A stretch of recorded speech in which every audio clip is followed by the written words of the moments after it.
오늘 우리에게 주신 하나님의 말씀은 창세기 36장 1절부터 19절까지의 말씀입니다. 창세기 36장 1절부터 19절까지 말씀을 우리 다 함께 한 목소리로 또박또박 천천히 하나님의 말씀 곱씹으면서 봉독하도록 하겠습니다. 에서 곧 에돔의 족보는 이러하니라. 에서가 가나안 여인 중 헷 족속 엘론의 딸 아다와 히위 족속 시브온의 딸인 아나의 딸 오홀리바마를 자기 아내로 맞이하고 또 이스마엘의 딸 느바요의 누이 바스맛을 맞이하였더니 아다는 엘리바스를 에서에게 낳았고 바스맛은 루엘을 낳았고 오홀리바마는 여우스와 얄람과 고라를 낳았으니 이들은 에서의 아들들이요 가나안 땅에서 그에게 태어난 자들이더라. 에서가 자기 아내들과 자기 자녀들과 자기 집의 모든 사람과 자기의 가축과 자기의 모든 짐승과 자기가 가나안 땅에서 모은 모든 재물을 이끌고 그의 동생 야곱을 떠나 다른 곳으로 갔으니 두 사람의 소유가 풍부하여 함께 거주할 수 없음이러라. 그들이 거주하는 땅이 그들의 가축으로 말미암아 그들을 용납할 수 없었더라.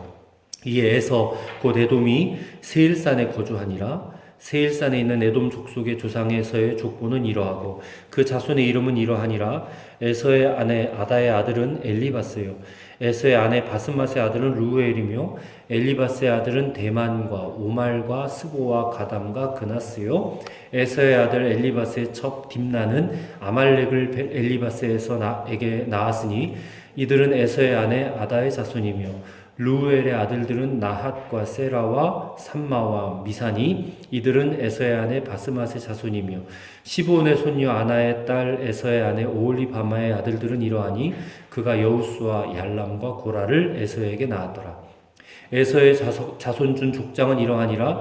에서의 장자 엘리바스의 자손으로는 대만 족장, 오말 족장, 스보 족장, 그나스 족장과 고라 족장, 가담 족장, 아말렉 족장이니 이들은 에돔 땅에 있는 엘리바스의 족장들이요 이들은 아다의 자손이며 에서의 아들 루엘의 자손으로는 나핫 족장, 세라 족장, 삼마 족장, 미사 족장이니 이들은 에돔 땅에 있는 루엘의 족장들이요 이들은 에서의 아내 바스맛의 자손이며 에서의 아내인 오홀리바마의 아들들을 여우스 족장, 얄람 족장, 고라 족장이니 이들은 아나의 딸이요 에서의 아내인 오홀리바마로 말미암아 나온 족장들이라. 에서 곧 에돔의 자손으로서 족장된 자들이 이러하였더라. 아멘. 자, 오늘 말씀 제목은 하나님으로부터 멀어진 에서, 하나님으로부터 멀어져 간 에서에 대해서 함께 귀한 교훈을 받고자 합니다. 27장부터 35장 지난주까지 해서 야곱의 파란만장한 일대기를 우리가 읽었고 또 그 가운데 교훈을 찾았습니다.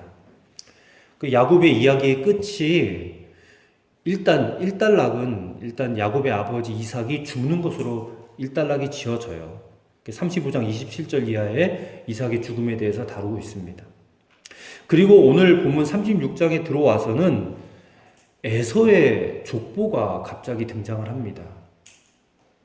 야곱 이야기가 아직 끝나지 않은 상황인데 갑자기 에서의 족보가 나타나는 그 이유가 무엇인지 궁금해요. 우선 이유를 생각해 볼 수 있는 것은 이 가나안 땅에 이제 야곱이 들어왔잖아요. 이 가나안 땅에서 하나님의 언약을 이어가야 할 사람은 에서가 아니라 야곱이다라는 사실을 밝히기 위해서 지금 에서의 족보를 기록한 것 같아요.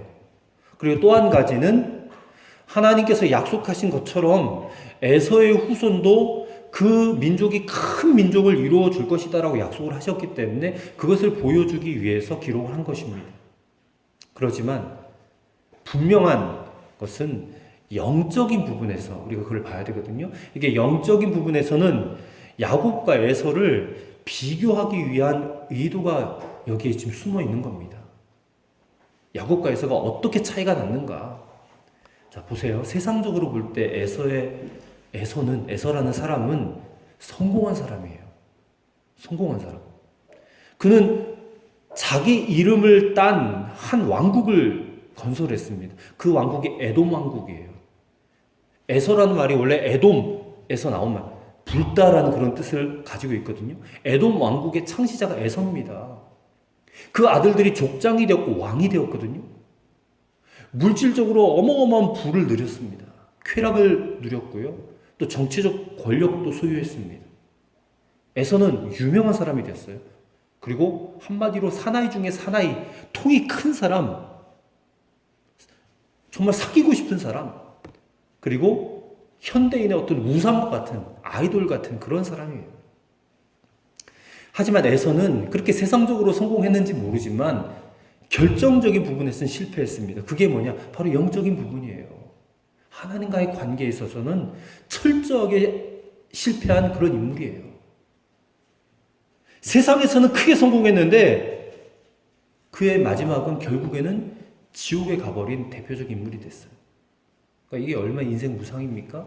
세상에서 많이 성공해도 돈이 많이 있고 많은 부를 누렸어도 결국 지옥에 갈 수밖에 없었다. 그게 에서의 마지막입니다. 그의 후손들도 에돔이라는 큰 왕국을 이루긴 했지만 영적으로는 하나님을 반역하고 하나님을 대적했던 마귀의 상징적 존재가 되고 말았어요. 이 에돔은 이스라엘을 사사건건 방해하고 끝까지 대적을 하거든요, 사실은.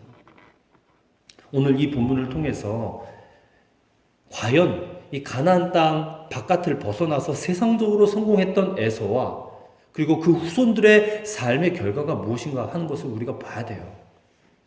성공한 것처럼 보이지만 영적으로 보면 하나님으로부터 멀어져 버려서 실패한 존재다, 에서가. 그것을 우리가 봐야 된다는 겁니다.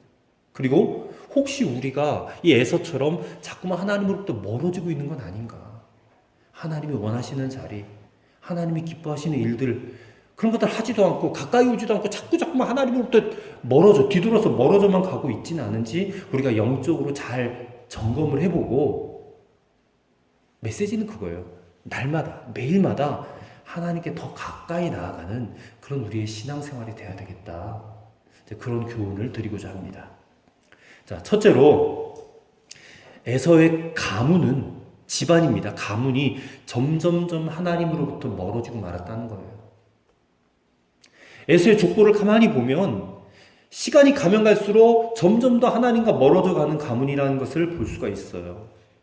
우리가 알다시피 에서의 조상들은 믿음이 탁월한 분들이잖아요. 에서의 할아버지가 누구예요? 아브라함입니다. 탁월한 믿음의 조상이잖아요.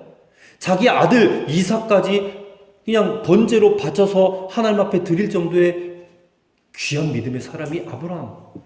그리고 에서의 아버지는 누구예요? 이삭이에요, 이삭. 이삭도 하나님 앞에 온전히 순종하는 순종의 대명사잖아요. 그 믿음의 피가 에서로 흘러야 되는데 이 믿음의 피는 에서로 흐르지 않고 믿음의 피가 야곱으로 흘렀다는 거야. 에서가 하나님으로부터 멀어졌다라고 하는 결정적인 증거가 있습니다. 그것은 할아버지 아브라함, 아버지 이삭 때부터 계속되어져 내려오던 경고가 있었어요. 경고. 그 경고를 에서가 완전히 무시한 겁니다. 무슨 경고냐? 너희들은 가나안 족속 중에서 아내를 취하지 말라. 아내를 취할 때는 반드시 본토에 있는 친척 아비 집에 가서 취하라. 라는 것이에요. 그러니까 결혼을 똑바로 해야 된다는 거. 결혼을 똑바로 해야 된다.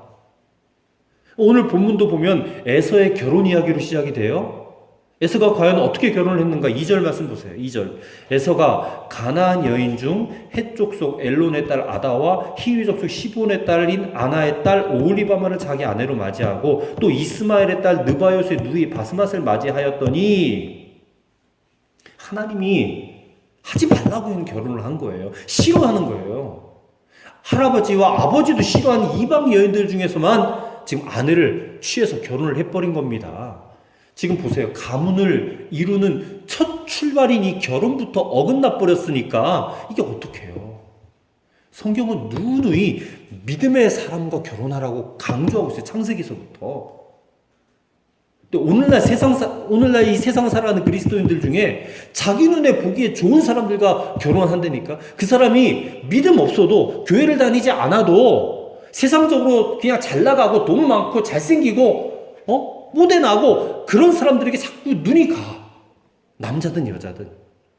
믿음을 보지 않고 세상적으로 가지고 있는 것들을 자꾸만 본다는 거예요.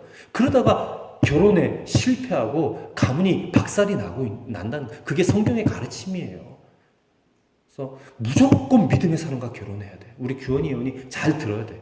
나중에 커서 20살 넘어서 연애를 할 때 정말 저 사람이 교회를 잘 다니는 사람인가, 교회를 다녀도 제대로 된 믿음을 가진 사람인가, 그걸 잘 봐야 된다 그 말이에요. 에서가 그걸로 실패했다는 거예요.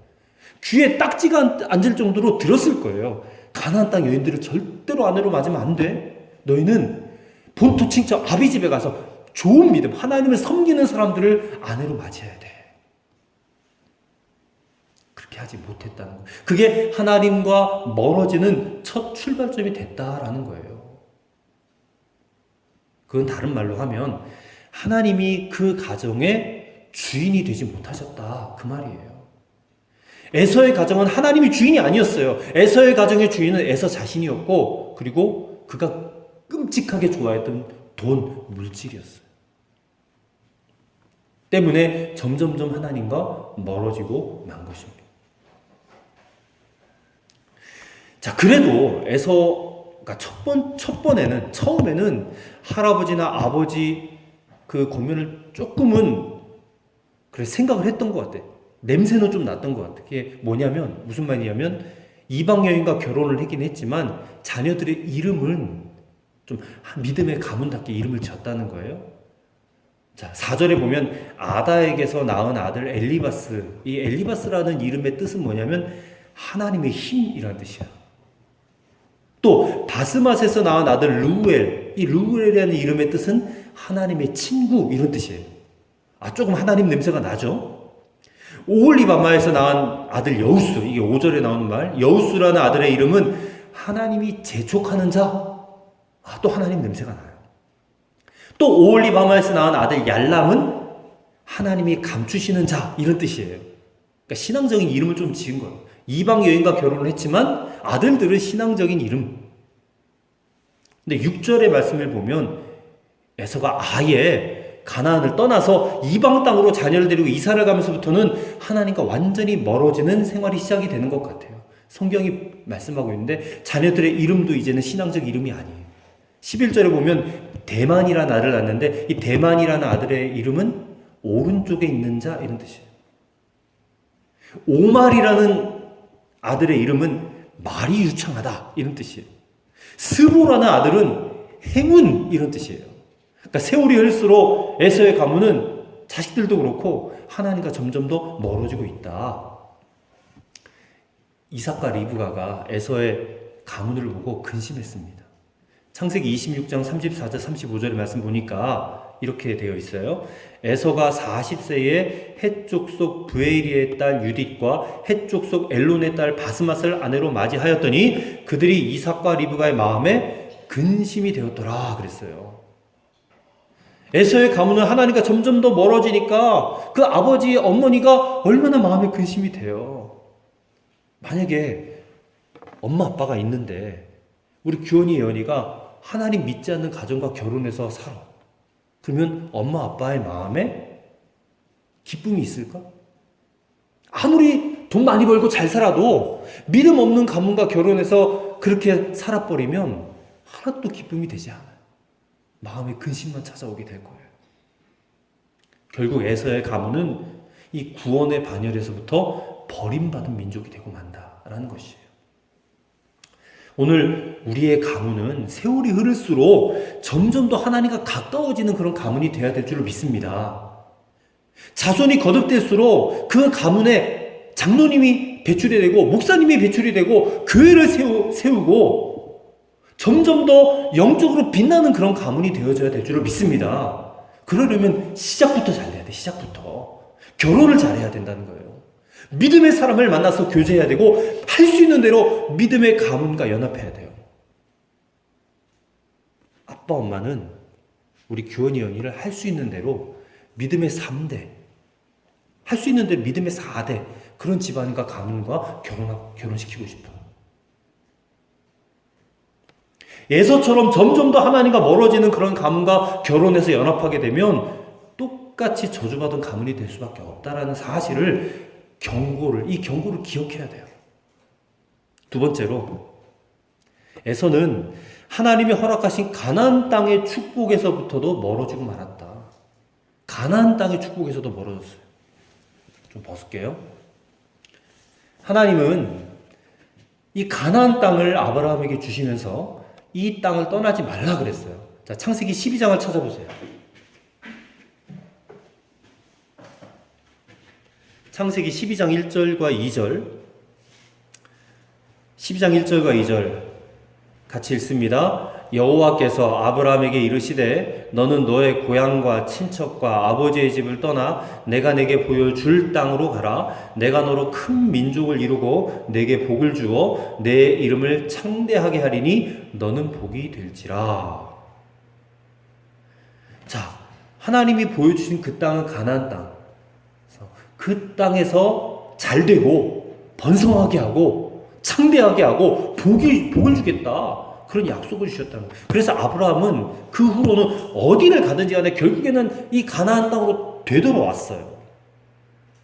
그 아들 이삭도 흉년 때문에 잠깐 애굽에 가긴 했지만, 블레셋으로 가긴 했지만 결국에는 가나안 땅으로 돌아갔어요. 야곱도 형 때문에 바단 아람으로 잠깐 피신해서 20년 살았지만 결국에는 가나안 땅으로 돌아왔어요. 야곱의 가족이 나중에 70명이 가나안을 떠나요. 또 떠나서 애굽에 들어가서 400년을 살았지만 결국에는 또 다 출애굽해서 가나안 땅으로 돌아왔어요. 이스라엘 역사 가운데 나중에 바벨론에게 공격을 받아가지고 나라를 잃어버렸어요. 그래서 바벨론 땅에 가서 또 70년을 살았어요. 70년이 지난 다음에 다시 또 가나안 땅으로 돌아왔어요. 그리고 나서 AD 70년에 로마의 티투스 장군이 이스라엘을 완전히 분해시켜버렸거든요. 와해시켜버렸거든요. 예루살렘 성전을 때려부수고 이스라엘 백성들이 온 세계로 흩어졌지만 1948년에 또 가나안 땅에 돌아왔어. 그 사람들은 지금 거기서 그들은 강대국을 이루고 잘 살고 있어. 야곱의 후손 이스라엘은 어디로 가든지 가나안으로 돌아오는 역사예요. 가나안으로 돌아오는 족보야. 근데 에서의 후손들은 어떻게 됐느냐? 가나안을 떠나되 영원히 떠나버렸어.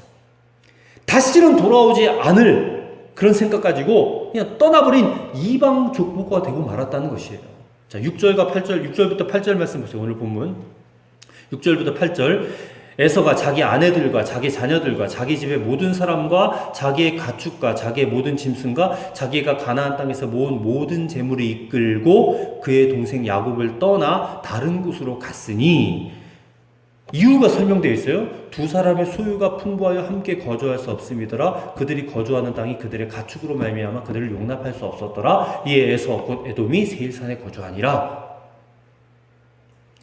자, 에서가 가나안 땅에서 재물을 많이 얻었어요. 엄청나게 많은 소와 양떼 이런 것들이 많았어요. 하지만 에서는 가나안 땅을 떠나서 세일 땅으로 갔어요. 세일산에. 이 세일산이 어디냐면 가나안 땅 남부 그리고 시내 광야 쪽에 있는 그런 굉장히 높은 고지대에 있는 땅이에요. 해발 1500m 정도 되는 땅이래요. 이곳이 에시온 게벨이라는 항구를 끼고 있어. 또 그리고 왕의 대로라는 큰 도로가 있어요. 그래서 그곳을 딱 지키고 있으면서 지나가는 상인들에게 통행료만 받아도 이 엄청난 부를 유지할 수 있는 그런 곳이에요. 세일산이. 그러니까 에서가 그곳을 왜 갔느냐? 돈만 보고 간 거예요. 돈만 보고. 거기 가면 더 큰 부자가 될 수 있겠다. 보세요. 에서가 야곱을 떠난 이유가 여기 드러나지 않아요? 본문에 보면 그냥 함께 거주할 수 없어서 떠날 수밖에 없었다라고 기록을 했지만 우리가 충분히 짐작해 볼 수 있는 것은 에서가 아브라함과 이삭을 통해 하나님이 거듭거듭 말씀하신 명령이 있잖아요. 아브라함의 후손은 이 가나안 땅을 영원히 차지할 것이다. 가나안 땅에 거해야 된다. 이 말씀을 완전히 무시했음을 우리가 볼 수 있습니다. 이 가나안 땅을 떠나지 않는 것은 이게 영적인 축복을 소유해야 된다는 거예요. 영적인 축복을. 근데 그 영적인 축복에 대한 관심이 에서에게는 아예 없었어. 그 장자의 축복을 팥죽 한 그릇을 팔아먹은 그 모습도 보세요. 영적인 관심이 아무것도 없는 거예요. 오직 관심은 어떻게 하면 내가 가진 재산을 더 번창시키고 불리고 이걸 잘 지킬 수 있을까? 거기에만 관심이 있는 거지. 이게 하나님의 명령 또 하나님과의 관계에는 전혀 관심이 없는 그런 사람이 에서라는 거예요. 오늘 우리가 신앙생활하면서 오직 세상의 물질과 세상의 성공에만 관심을 갖고 거기에 그냥 집착해가지고 그것만을 위해서 사는 인생이 돼서는 절대 안 된다. 그것을 우리에게 교훈하고 있는 말씀이다라는 거예요. 축복의 땅 가나안을 점점점 멀리하더니 에서의 후손들은 결국 하나님의 축복을 잃어버린 자들이 되고 말았다. 오늘 우리도 마찬가지예요. 교회를 점점점 멀리하고 예배를 점점점 멀리하고 나면 이 에서의 후손들처럼 되고 만다는 거예요. 어디를 가든지 주일에는 예배당을 찾아서 교회에 가서 예배를 드려야 되고, 그리고 언제 어디서든 하나님 앞에 무릎 꿇고 기도하고 하나님의 도우심을 구하고 하나님의 손을 절대로 놓지 않으리라는 굳은 믿음의 결단과 결심을 가지고 하루하루 살아가야 되는 거예요. 우리 믿음의 사람들은. 그것을 오늘 본문을 통해서 우리가 깨닫게 되는 것입니다. 에서의 축복 가운데 사회에 공헌하고 하나님의 영광을 위해서 교회를 짓고 또 복음을 전파하고 선교하였다 이런 사람 한 사람도 없어요. 존경할 만한 사람이 한 사람도 태어나지 않았어요. 그런데 이 수백 년 동안 족보가 이어지면서 이 에서의 후손들이 한 일이 딱 한 가지가 있어요. 그게 오늘 족보에 기록이 되어 있어요. 자, 후손들의 이름이 계속 되어지다가 우리가 읽지는 않았지만 24절의 말씀을 보세요. 24절 말씀. 24절 말씀 보면 눈에 뜨이는 구절이 하나 있는데, 시브온의 자녀는 아야와 아나며 이 아나는 그 아버지 시브온의 나귀를 칠 때에 광야에서 온천을 발견하였고, 에서의 후손이 한 일이 뭐가 있느냐? 그냥 온천 하나 발견한 거. 딱 한 가지. 지금도 세일산에 가보면 그때 에서의 후손이 발견한 온천이 아직도 있대요. 부끄러운 족보. 이런 족보가 자랑스러운 족보 아니잖아요. 하나님으로부터 점점 더 멀어지는 족보고 하나님의 축복의 땅 가나안에서 점점 더 멀어지는 족보. 한 일도 아무것도 없고 기껏해야 온천 하나 발견한 일이 자랑거리가 전부인 그런 족보가 돼서는 안 된다. 세 번째로, 에서는 정치 권력에서도 하나님으로부터 멀어지고 말았어요. 정치 권력. 자, 남자들은 여러 힘 중에서 정치적 힘을 좋아해요. 그러니까 남자애들은 애들 때만 봐도 골목대장이 되기 위해서 늘 싸워요. 요즘은 잘 그러지 않지만 예전에 그랬어요. 애나 어른이나 정치적인 싸움의 규모만 달라지지 그 권력을 차지하기 위해서 싸우는 건 여전해요. 지금도 우리나라 정치권 보면 여야가 피 터지게 싸우거든요. 권력 잡으려고. 에서가 큰 정치 권력을 소유했습니다. 자, 15절 이하에 보면 족장에 대해서 이렇게 이름이 명단이 나오잖아요. 그 아들들의 이름이 족장. 그리고 31절 이하에 보면 그의 아들들은 왕이에요. 왕. 그러니까 야곱의 후손들이 언제 왕을 세우냐면 다윗 시절, 다윗 때기 전 사울 왕 시절이, 사울이 첫 번째 왕이었으니까. 근데 그 훨씬 이전에 에서의 후손들에게는 왕이 있었어요. 이 에돔에 왕이 있었던 때는 이 야곱의 후손들, 이스라엘이 애굽에서 종살이 할 때 이미 에돔에 왕이 있었다는 거예요.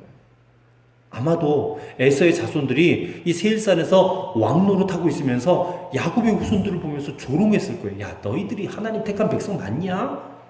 너희를 택한 하나님 어디 계시냐? 하나님은 너희를 노예로 부려먹는 하나님이냐? 아마 왕 노릇 떵떵거리 하면서 에서의 그 야곱의 후손들을 놀리고 조롱하고 무시했을 거예요.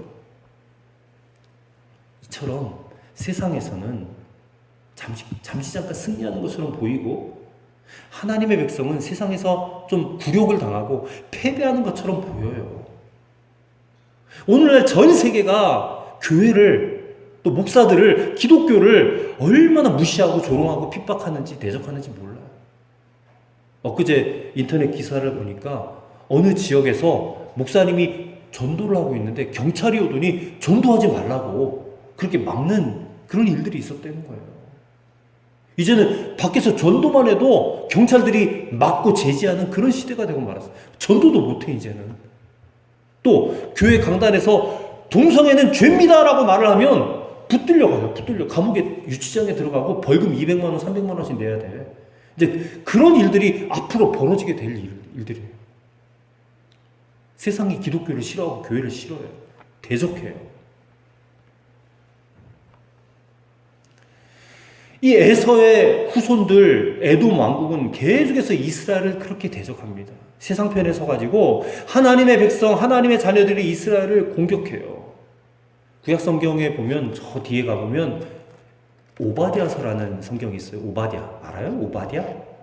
오바댜서라는 성경이 있는데 그 내용이 뭐냐면 에돔 왕국에 대한 심판이에요. 그걸 기록해놨어요. 에서의 후손들이 나중에 이스라엘이 바벨론 침략당해가지고 그 예루살렘이 공격당하고 그럴 때에 바벨론과 딱 한편이 되어가지고 이 이스라엘을 침략하고 공격하고 핍박해요. 그래서 이런 포악한 일들을 행하는 에돔 그 족속들에게 하나님이 말씀하시는 내용이 오바댜서에 기록이 되어 있어요. 한마디로 말하면 뭐라고 되어 있느냐? 너희 에돔은 멸망할 것이다. 진멸해서 회복되지 못할 것이다. 야곱은 이스라엘은 내가 잠깐 징계한다 할지라도 금방 회복되어서 왕국을 이룰 것이다. 그런 내용이 오바댜서에 기록이 되어 있어요. 자, 정치 권력. 우리에게 이런 정치 권력이 있는가? 뭐 세상적인 정치 그런 얘기를 하는 게 아니에요. 우리의 대인관계, 사람과 사람 사이의 관계, 우리 규현이나 예언이는 친구들과의 관계, 집단, 또래들, 그 집단 관계가 바로 정치예요, 정치. 우리 집에서, 교회에서, 학교에서, 직장에서, 이웃들과의 관계에서 우리는 정치적인 삶을 사는 거예요. 그런데 우리가 어떤 그런 권력을 가지고 있다면 그 권력 위에 누가 계시느냐? 누가 계시겠어요? 그 권력 위에 하나님이 계시다는 사실을 인정하고 살아야 지혜로운 사람이에요. 우리 예언이도 친구도 어제도 친구들 많이 만나고 왔는데 그 친구들과의 관계성 속에서 예언이가 아마 돋보일 거야. 얼굴도 예쁘고 공부도 잘하고. 그래서 나름 으쓱한 그런 마음이 있을 수도 있어. 하지만 그런 마음 품기 전에 이 친구들 관계 속에서 하나님이 그 위에 계신다. 이걸 먼저 생각해야지 지혜로운 사람이 될 수 있다. 우리의 모든 관계 속에서 항상 하나님이 그 위에 계시다라는 사실을 인식하고 행동하고 말해야 돼요. 그럼 우리 인생의 성공이에요. 반드시 성공하게 되어 있어요. 마지막으로 에서가 가문의 목표에서도 하나님으로부터 멀어지고 말았어요. 가문의 목표. 자, 에서의 가문의 목표가 무엇이었을까? 에서의 가문은 사실 본래 아브라함, 이삭 이렇게 이어져 내려오는 가문이잖아요. 그 가문의 목표가 뭐냐면 하나님께서 이 가문을 통해 메시아이신 예수 그리스도를 이 땅에 보내시는 것이 목표였어요. 아브라함이 그 목표를 하나님으로부터 받았어요. 창세기 12장에 나오잖아요. 너는 복의 근원이 될 것이다. 그게 뭐냐면 너의 후손을 통해서 메시아 예수 그리스도가 탄생할 것이다. 그 얘기거든요. 그리고 그 약속을 이삭에게 주었어요. 그리고 이삭은 그 축복을 누구에게 주려고 했냐면 에서한테 주려고 했어요. 에서가 장남이니까. 근데 에서는 뭐 했어요? 그 축복을 팥죽 한 그릇에 동생에게 팔아먹었어. 야곱에게. 그 축복, 장자권을 팥죽 한 그릇에 팔아먹을 정도로 그 축복을 무시했어요. 에서가. 그러고 나서 이방 여자들과 결혼하고 그리고 가나안을 떠나서 이방 땅으로 떠나고 또 이방 사람들과 어울려 살고 이 가문의 목표인 메시아 탄생과는 아무런 상관없이 멀리 멀리 떠나가 버렸어. 아까 우리가 찬송 불렀잖아요. 멀리 멀리 갔어. 멀리 멀리. 결국 에서의 후손들은 메시아의 탄생을 방해하는 사탄의 세력이 되고 말았어. 자, 에서의 후손들이 족장이 되고 왕이 됐다 그랬잖아요, 아까. 근데 그게 예수님 시절까지 왕족의 계보가 이어졌어요. 그 에돔의 그 족보 그 역사를 살펴보면 이 에서의 후손들을 이두메인이라고 그래요. 신약 성경에 나오는데 이들이 로마의 정치 권력과 결탁을 해가지고 이스라엘을 다스리는 왕가가 되었어요. 우리가 잘 알고 있는 헤로드 있죠. 헤로드 왕. 이 헤로드 왕가가 바로 에서의 후손들이에요. 에돔 족속들이야, 그 사람들이. 헤로드 왕이. 나중에 헤로드 왕이 동방박사가 찾아와가지고, 유대인의 왕이 태어나서 우리가 그를 경배하러 가겠습니다. 그러니까 이 헤로드 왕이 무슨 짓을 했습니까? 예루살렘에 있는 2살 이하의 남자아이들은 싹 다 죽여버렸어. 끔찍한 일을 저지른 겁니다. 이게 뭘 뜻하는 거예요? 에서의 후손들은 메시아를 끊어버리려고 하는 사탄의 종이 되고 말았다는 거예요. 사탄의 종이. 또 헤롯 안티파스라는 왕은 나중에 복음을 전하던 세례 요한 있죠. 세례 요한. 그 세례 요한의 목을 쳐가지고 소반에 담아 자기 딸에게 주는 그런 잔인한 왕이 되고 말았어요. 그렇게 왕권을 누리던 에돔이 나중에 어떻게 되었는가? AD 70년에 아까도 얘기했지만 로마의 티투스 장군이 예루살렘 멸망시킬 때에 그때 에돔도 함께 멸망되었어요. 세상에서 완전히 사라지고 말았어요. 완전히. 하지만 하나님께서는 이스라엘은 어떻게 했어요? 이스라엘은 다시 회복시켜 주셨어요. 지금도 이스라엘은 강대국이에요. 이스라엘 군대 아무도 못 건드려. 세계 어느 나라도 이스라엘 군대 못 건드려요. 지금 이스라엘 주변으로, 이스라엘이 우리나라 강원도 땅만한 아주 손바닥만한 땅인데 그 땅을 잡아먹지 못해가지고 그 주변에 사우디아라비아, 이란, 러시아, 밑에 이집트 그 둘러싸여가지고 이스라엘을 먹으려고 지금 얼마나 그렇게 하고 있는데 건드리질 못해. 하나님이 지켜주신 땅이에요, 그 땅을. 독일 속담에 마지막에 웃는 자가 가장 잘 웃는 자다, 이런 속담이 있대요. 마지막에 웃어야 되거든요. 마지막에. 우리가 언젠가 죽게 될 거예요. 다 우리가 죽게 되면 어디에 서게 되느냐? 하나님의 심판대 앞에 서게 돼요. 그때 우리는 예수님으로부터 두 종류의 음성을 듣게 된 거예요. 하나는 잘하였도다, 착하고 충성된 내 종아. 또 하나는 이 악하고 게으른 종아, 나를 떠나 영원한 불못에 들어가라. 내가 너를 도무지 알지 못한다. 착하고 충성된 종이다라는 말을 듣게 되는 사람은 영원한 생명을 얻게 된 거예요. 악하고 게으른 종아, 이 소리를 듣는 사람은 인생은 성공했을지 몰라도 결국 영원한 패배자가 될 수밖에 없다는 것을 우리는 기억해야 됩니다. 이 하나님 말씀으로 성경에 기록되어져 있는 사실이에요. 팩트예요. 마가복음 8장 36절 말씀으로 오늘 말씀의 결론을 맺습니다. 마가복음 8장 36절에 사람이 만일 온 천하를 얻고도 자기 목숨을 잃으면 무엇이 유익하리요? 그런 말씀이 있어요. 이 말씀이 주는 교훈이 뭐냐면 정말 중요한 것을 볼 수 있어야 된다는 말이에요. 뭐가 중요한가 지금? 뭐가 중요한가? 세상적인 성공이 중요하냐? 영적인 성공이 중요하냐? 뭐가 중요하겠어요? 오늘 말씀을 들어보니까 세상적인 성공이 쓸데없다, 필요없다 이런 얘기는 아니지만 그것보다 더 중요한 게 뭐냐?